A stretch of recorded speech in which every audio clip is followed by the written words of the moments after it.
সেই প্রফেসর ইউনূস এমন কি করলেন যে তার কাছে এখন বন্দরের ব্যাপারে আমরা ভরসা করতে পারছি না?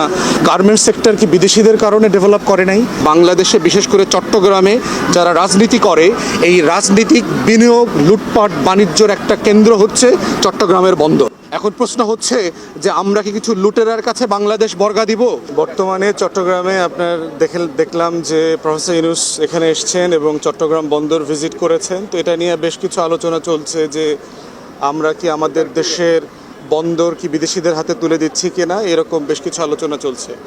দেখেন, এই ধরনের বামপন্থী পুরাতন আমলের চক্রান্ত, ষড়যন্ত্র খোঁজার রাজনীতি এর আগে ইতিমধ্যে আমরা দেখেছি। এখন ইন্টারনেটের লাইন নেওয়া হয়, ফাইবার অপটিক্যাল কেবল সমুদ্রের নিচ দিয়ে নেওয়া হচ্ছিল।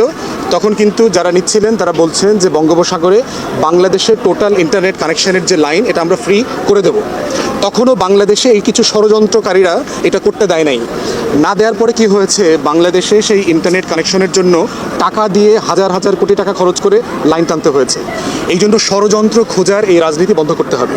পৃথিবীতে যে সকল দেশ উন্নত হয়েছে, দেখেন আমেরিকার সাহায্য নিয়ে কি ভিয়েতনাম আজকে উন্নত হচ্ছে না? যেই ভিয়েতনামে তারা 60-এর দশকে যুদ্ধ করেছে, দেশটা ধ্বংস করে দিয়েছে। যেই জাপানে পারমাণবিক অস্ত্র ফেলেছে আমেরিকা, হিরোশিমা এবং নাগাসাকি দুইটা শহরকে মাটির সাথে মিশিয়ে দিয়েছে, সেই জাপানের সাথে সবচেয়ে বড় বিজনেস পার্টনারশিপ কার? আমেরিকার। অতএব কোরিয়া আজকে কাদের সাহায্য নিয়ে উন্নত হয়েছে?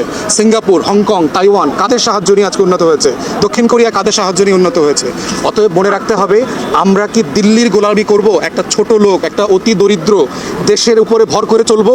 তার সাথে সীমান্ত বাণিজ্য করব? না দুনিয়ার সবচেয়ে বড় সুপার পাওয়ার, যে অর্থনীতিতে আমাকে সাহায্য করতে পারবে, প্রযুক্তিতে সাহায্য করতে পারবে, জবে সাহায্য করতে পারবে, আমার লক্ষ লক্ষ ছেলে মেয়েদেরকে বিদেশে নিতে, পড়ালেখা করতে সাহায্য করতে পারবে, আমরা কাদের সাথে আসলে পার্টনারশিপটা করব? অতএব যখন ডিপি ওয়ার্ল্ডকে আপনার এই বন্দরের ম্যানেজমেন্ট, মালিকানা না, মাথায় রাখতে হবে, এই বন্দরের মালিকানা কিন্তু বাংলাদেশের।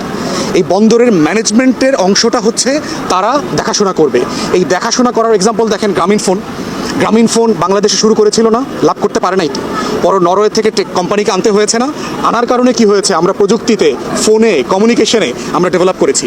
অতএব বুঝতে হবে যে দেশ হিসাবে আমি এখন কোথায় আছি, আমার এই ষড়যন্ত্র খুঁজে বাংলাদেশকে কি আমরা এগিয়ে নিয়ে যেতে পারবো না পিছায়া যাবে?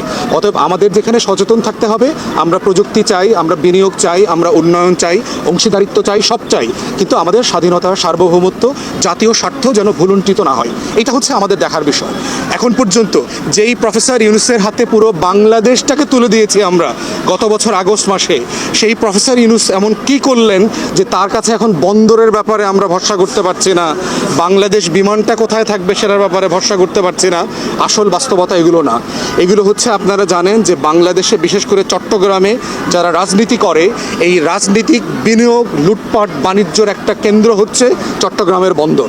অতএব বাংলাদেশে যেই 16 বছর ফ্যাসিবাদ লুটপাট করে এই বন্দর থেকে হাজার হাজার কোটি টাকা খেয়েছে, নতুন রাজনৈতিক দলগুলো যারা ক্ষমতায় আসতে বিভোর, তাদের শ্রমিক নেতারা, তাদের মালিক পক্ষরা চট্টগ্রাম বন্দরকে কর্পোরেট হতে দিতে চায় না। তারা এটাকে পেশাধারিত্বের ভিত্তিতে চলুক, সেটা হতে দিতে চায় না।